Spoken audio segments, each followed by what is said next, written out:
Hi guys, this is Thursday vlog. ಬೆಳಗ್ಗೆ ಬೇಗ ಎದ್ದು ಬಿಸಿನೀರು ಕಾಯಿಸ್ಕೊಂಡು ಕುಡಿದು ಮಕ್ಕಳಿಗೆಲ್ಲ ಹಾಲ್ ರೆಡಿ ಮಾಡಿ ಫಂಡೂಸ್ಗೆ ಹೋಗಿದ್ರಿಂದ ಮುಖ ಫುಲ್ ಟ್ಯಾನ್ ಆಗಿಬಿಟ್ಟಿತ್ತು. ಸೊ ಹಾಗಾಗಿ ಫೇಸ್ ಪ್ಯಾಕ್ನ ಹಾಕೊಂಡೆ.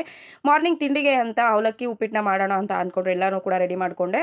ಒಗ್ಗರಣೆಗೆ ಸಾಸಿವೆ, ಜೀರಿಗೆ, ಕರಿಬೇವು, ಕಡಲೆಬೇಳೆನ ಹಾಕೊಂಡು ಬಾಡಿಸ್ಕೊಂಡು ಆನಂತರ ಈರುಳ್ಳಿ ಮತ್ತು ಹಸಿರುಮೆಣಸಿನ್ಕಾಯಿ ಹಾಕ್ಕೊಂಡು ಬಾಡಿಸ್ಕೊಂಡೆ. ಆನಂತರ ಇಲ್ಲಿ ಟೊಮೊಟೊನ ಹಾಕಿ ಇವತ್ತು ಅವಲಕ್ಕಿ ಉಪ್ಪಿಟ್ಟನ್ನು ಮಾಡಿರುವಂಥದ್ದು. ನೆಕ್ಸ್ಟ್ ಸ್ವೀಟ್ ಅವಲಕ್ಕಿ ಕೂಡ ಮಾಡಿದ್ದೆ, ಕಾಯಿ ಸಕ್ಕರೆ ಹಾಕ್ಕೊಳ್ಳೋದು. ನೆಕ್ಸ್ಟ್ ಮಧ್ಯಾಹ್ನಕ್ಕೆ ಮಜ್ಜಿಗೆ ಸಾಂಬಾರು ಮಾಡ್ಕೊಳ್ಳೋಣ ಅಂತ ರೆಡಿ ಕೂಡ ಮಾಡಿಕೊಂಡೆ. ಮಜ್ಜಿಗೆ ಸಾಂಬಾರಿಗೆ ಕಾಯಿ, ಜೀರಿಗೆ, ಬೆಳ್ಳುಳ್ಳಿ, ಕೊತ್ತಂಬರಿ ಸೊಪ್ಪು ಜೊತೆಗೆ ಖಾರದ ಪುಡಿ 1 ಸ್ಪೂನು, ಸಾಂಬಾರು ಪುಡಿ 1 ಸ್ಪೂನು, ಅಕ್ಕಿ ಹಿಟ್ಟು 1 ಸ್ಪೂನು ಅಥವಾ ಅಕ್ಕಿನ ನೆನೆಸ್ಕೊಂಡು ಹಾಕ್ಕೋಬೋದು.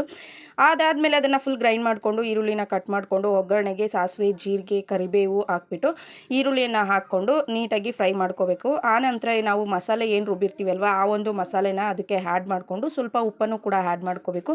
ಈ ಒಂದು ಮಸಾಲೆ ಫ್ರೈ ಆಗಿ ಸ್ವಲ್ಪ ಥಿಕ್ನೆಸ್ ಬರಬೇಕು. ಸೊ ಗಟ್ಟಿ ಆದಮೇಲೆ ಏನು ಮಾಡಬೇಕು ನಾವು ಆನಂತರ ಮಜ್ಜಿಗೆ ನಮಗೆ ಎಷ್ಟು ಬೇಕೋ ಅಷ್ಟು ನೀರನ್ನು ಹಾಕ್ಕೋಬೇಕಾಗುತ್ತೆ. ಒಂದು ವೇಳೆ ನಾವು ಮಸಾಲೆ ಹಾಕೋದಕ್ಕಿಂತ ಮುಂಚೆ ಕೆಲವೊಬ್ರು ಮಜ್ಜಿಗೆನ ಹಾಕ್ತಾರೆ. ಆ ರೀತಿ ಮಾಡಿದ್ರೆ ಮಜ್ಜಿಗೆ ಒಡೆದೋಗುತ್ತೆ ಅಂತಲೇ ಹೇಳ್ಬೋದು. ಮಜ್ಜಿಗೆ ಸಾಂಬಾರು ಟೇಸ್ಟ್ ಬರೋದಿಲ್ಲ. ಕೊನೆಯದಾಗಿ ಟೇಸ್ಟನ್ನು ನೋಡಿಕೊಂಡು ಸ್ವಲ್ಪ ಉಪ್ಪು ಬೇಕಂದರೆ ಆ್ಯಡ್ ಮಾಡಿಕೊಂಡು ನೀವು ಕೊತ್ತಂಬರಿ ಸೊಪ್ಪನ್ನು ಹಾಕಿದ್ರೆ ಕಂಪ್ಲೀಟಾಗಿ ಮಜ್ಜಿಗೆ ಸಾಂಬಾರು ರೆಡಿ ಆಗುತ್ತೆ. ಮಧ್ಯಾಹ್ನಕ್ಕೆ ಮಜ್ಜಿಗೆ ಕೂಡ ಮಾಡ್ತಾ ಇದ್ದೀನಿ. ನಾನು ಮಸಾಲೆಯನ್ನು ಆಲ್ರೆಡಿ ರುಬ್ಬಿಟ್ಕೊಂಡಿರ್ತೀನಿ. ಉಪ್ಪು, ಮಸಾಲೆ, ಮಜ್ಜಿಗೆನ ಆ್ಯಡ್ ಮಾಡ್ಕೊಂಡು ನೀರು ಆ್ಯಡ್ ಮಾಡಿಕೊಂಡ್ರೆ ಮಜ್ಜಿಗೆ ಕೂಡ ರೆಡಿ ಆಗುತ್ತೆ. ನೀವು ಕೂಡ ಟ್ರೈ ಮಾಡಿ ಹೇಗಿತ್ತು ಅಂತ ಹೇಳಿ. ಕೊನೆಯದಾಗಿ ರೈಸ್ ಕೂಡ ರೆಡಿ ಮಾಡಿಕೊಂಡೆ. Thank you for watching. Follow for more. Bye bye.